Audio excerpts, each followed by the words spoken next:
Next is a class from the Sri Chaitanya Charitamrita, Madhya Lila Volume 8, Chapter 20, Text 118, given by His Divine Grace A.C. Bhaktivedanta Swami Prabhupada, recorded in November of 1966 in New York. Prabhu Narake Dubai, Dandajane Raja Jano Nadite Chuba. So, Lord Chaitanya is explaining the position of the conditioned soul. They are completely under the grip of this material nature, and just like one is seated on the car and the driver drives him. If the driver is not under control, he drives him anywhere, to any hell. Similarly, we are sitting on this car of this body, supplied by the material nature, and she is driving anywhere.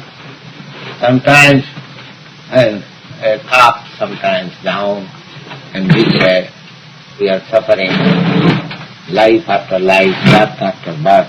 This is our condition. We are not independent, completely under the stringent laws of material nature. Dandajani Raja Jano Naviti Chuba. The example is very nice, that a culprit is drowned in the water, again taken for some time to take breathing. He was suffocating. The nature, and he is not meant to be killed, but he is given suffering that way. So, material nature is giving us suffering, miseries like that. Bhayam ditiyabhinivesatasya ishadapi tasya vipajjaya smritihi Tanmaya ato buddha abhajetyam bhaktaikaesam gurudevatatma. Therefore, Srimad Bhagavad is giving direction. Then bhayam dityabhinivesatasya. When we are forgetful of Krishna consciousness, when we think that there is no God, this matter is everything. This material manifestation which we see, that is everything, all in all. And there is no Lord, no, supreme controller. When we think like that, that begins, that is the point of our anxiety, beginning of anxiety. One, fearfulness. We are all fearful because as we have got these bodily necessities, we want to eat something, we want to sleep. Similarly, we have fear and we have demand for mating. These four principles are animal. They are always fearful. And why we are fearful? Because we have taken it that there is no God. There is no God. Therefore we are fearful. Just like a forlorn child, when he thinks that my father or my mother lost, he might have experienced a child lost, he cries. He thinks himself, I am helpless. Where is my mother? Where is my... Similarly, when you are helpless, we are fearful. And those who are Krishna conscious, they are not helpless. They know above me there is Krishna. And Saranagati, surrender means to have firm conviction that Krishna will protect. I am engaged in Krishna's service. So Krishna will give me protection. If I work in some ordinary man's service, he gives me protection. Don't you think if you work for Krishna, he will not give you protection? Because we have no faith. Therefore we are seeking protection from elsewhere. Krishna is able, he says, Aham tam sarva papi bhama khaishami, I shall give you protection from all sinful behavior. But we have no faith. We are thinking, it is written in the Bhagavad Gita, that's all. but I must have my protection in a different way. So, Dityagnivesha. Because he thinks that anything superior than Krishna, therefore he is fearful. Why a conditioned soul is fearful, that is explained in the Bhagavata. Bhayam Dityabhiniveshatasya. So, this Maya, the illusion, when you take shelter of this illusion, then we are afraid.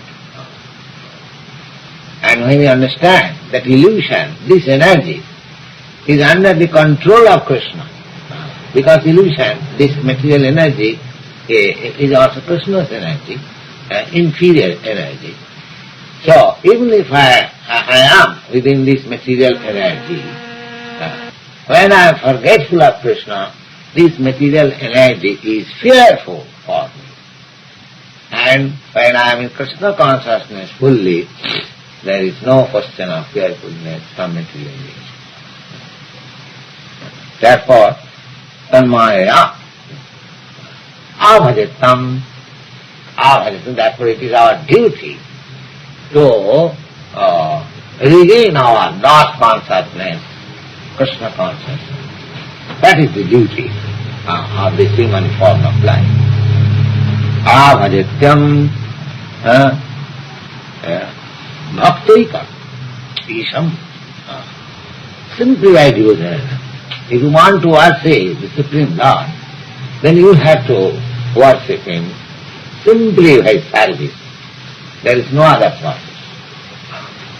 You cannot worship Krishna by this controlling breathing, or by mental speculation, or by some pious activities, or by charities. You have simply to worship Him simply by your devotional love. That is the only way. Bhakti, only one, bhakti. There is no other means, there is no second means to understand God without this devotion. Rest assured. Foolish creatures, they take this, that, they do not understand, they come to that impersonal, void, all this nonsensical conclusion, and because they do not take shelter of this devotion, therefore they cannot have any conclusion. It is not possible. Therefore, more or less they become atheists, or after the voidness, or impersonalism, so many things there that create. But because Krishna, our Supreme Lord, cannot be understood by any other process. It is simply a waste of time. If you want to know Krishna, if you want to know God, then you have to take this process. There is bhakti Krishna. Avhajatam bhakti Krishna Gurudevata Atma. He is the Supreme Lord, He is the super soul, and He is the Supreme Spiritual Master. In this, He is the Supreme Spiritual Master within you. As soon as we get to devotional service, He will give you dictation, you do this. What dictation? To go to hell? No. Buddhi yogam dadami tam. In the Bhagavad Gita, I give him intelligence. What? What for? Jinamam upayanti te, by which he can come back to me. That buddhi will help you. If you think something, if you take seriously about your case, if you are fully surrendered, then He will direct you in such a way that you cannot go elsewhere except to Him. Sometimes you may find that He is doing something against my will. I have got my personal experience. I never accepted that I shall become a sannyasi. And I tried my best to keep myself in this material world. And yes, several times He has frustrated me and has brought me by force between. Now I am happy. I can understand that how much favor has Krishna shown me. I did not understand in the beginning. So sometimes, if Krishna takes special care for you, He will do in such a way that you will have no other way than to go back. will take charge. If he sincerely wants Krishna, if he sees that, here is a person, he wants me, but he is a foolish. He wants me, at the same time he wants to enjoy this material world. So, crush this, his material propensity, and let him become simply devoted. Yes. Sometimes we see like that. In the Srimad Bhagavad, there is a posted by Sukadeva Goswami, by Maharaj Parikshit. Maharaj Parikshit, because he understood that his grandfathers were put to so many difficulties, although Krishna was their friend, personal friend. So everyone became astonished. How he said, these 5 brothers, the big brothers, Maharaj Yudhishthira, he was the most pious man. Arjuna was the greatest warrior. And Draupadi, their wife, directly the goddess of fortune. And so much nice, and above all, Krishna is their personal friend. And still they are put into such difficulties. They lost their kingdom, they lost their wife, and they were put in so many, for 13 years they had to undergo so many troubles.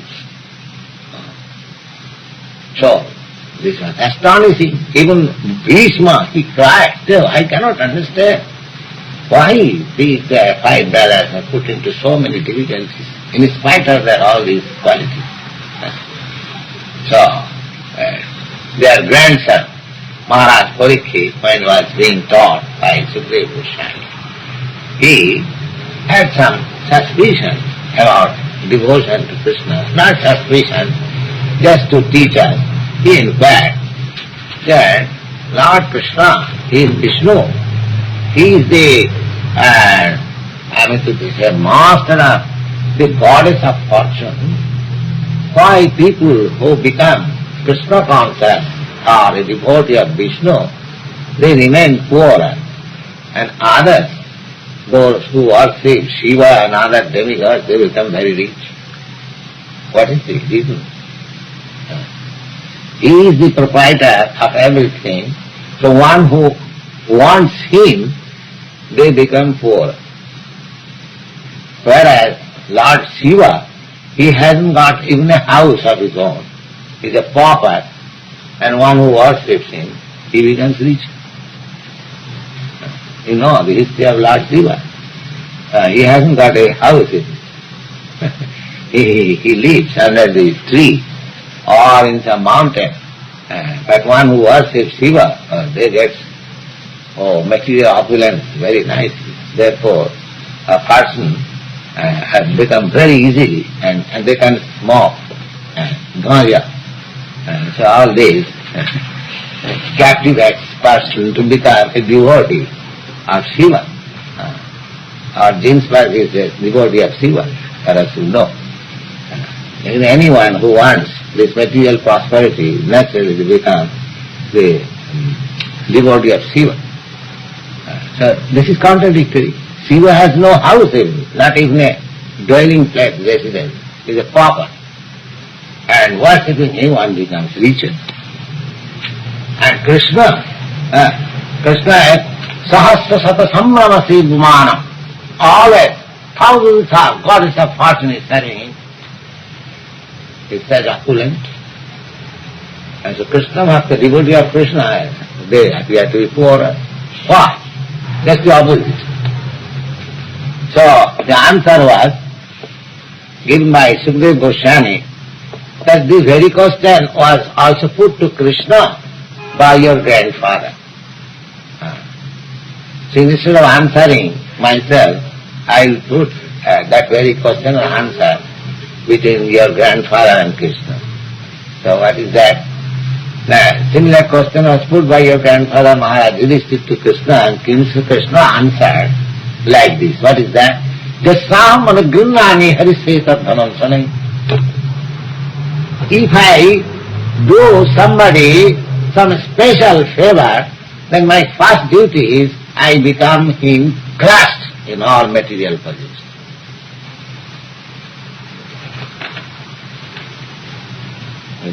Why? Because to make him more surrendered to me, when he becomes helpless, he has no other way. Krishna, please. When he has something, he thinks, these things will protect my material position. That he does not surrender. Now, Krishna sees that this man, this living entity is very much devotee, but he wants something, this nonsense, such clashing. So that when he feels helpless, he will come to me. No, so I'll give you all protection. So there is a policy of Krishna. Sometimes he puts us into test whether we are sincerely devotee of Krishna. Because we are always after sense gratification. So if Krishna is not an order supply, then one rejects Krishna. We want God or Krishna to be our order supply. So we must order Krishna. Give me this, give me that. If you cannot give me, then what else? I don't want it. This side of bhakti, devotional service, is not accepted by Krishna. Now this Goswami, this Sanatana Goswami, there is a nice story about Sanatana Goswami, of whom we are now studying. Sanatana Goswami and Rupa Goswami, two brothers, they went to Vrindavan for devotional service. So their all business was, Rupa Goswami special, he was always engaged in writing books. And when he was hungry, he went to some householder, give me a piece of bread. And everyone, Vrindavan, they were leaders. All the Vrindavan inhabitants, they took, even their household quarrels, they used to represent, Swamiji, this is our position, please settle us. So whatever decision he would give to the villagers, they will accept. Their court was Swamiji, Rupa Goswami. So he was so lovable. So one day Rupa Goswami was thinking that if I could get some, commodities for cooking, then I would have invited Sanatana Goswami to take some prasadam. He thought like that. And after, say, 1 hour, one young girl came with sufficient quantity of rice, flour, ghee, and vegetables, so many things. Babaji, they call in India, especially in Vrindavan quarter, they call all these transcendentalists Swami Babaji. Babaji, please accept this commodities. There is some ceremony at our house, so my mother has sent to all this. Oh, okay. You are thinking that if I could get some commodities, I could prepare something and invite Sanatana Goswami. So the things like that. So Rupa Goswami inquired, where do you live? Oh, you are a very nice girl. Where do you live? Oh, I live in this village. You do not know. No, I have never seen you. All right. Thank you very much. Then she went there and invited Sanatana Goswami and my dear brother, please come and take a prasadam here. I have got some food. All right.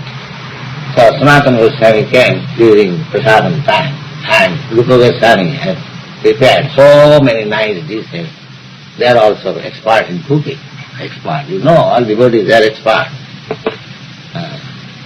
That is his qualification. So, then Sanatana Goswami is inquiring, where did you get all these things so nice, things are prepared in this jungle? How did you get? So he narrated the story. Yes, in the morning I thought that if somebody sends me something. So my Krishna is there, a nice girl, a very beautiful girl. And she brought all these things. He began to state about the God's beauty. Then Sanatana Goswami said, "Oh, I have never seen such beautiful girl." Yes, I have also never seen.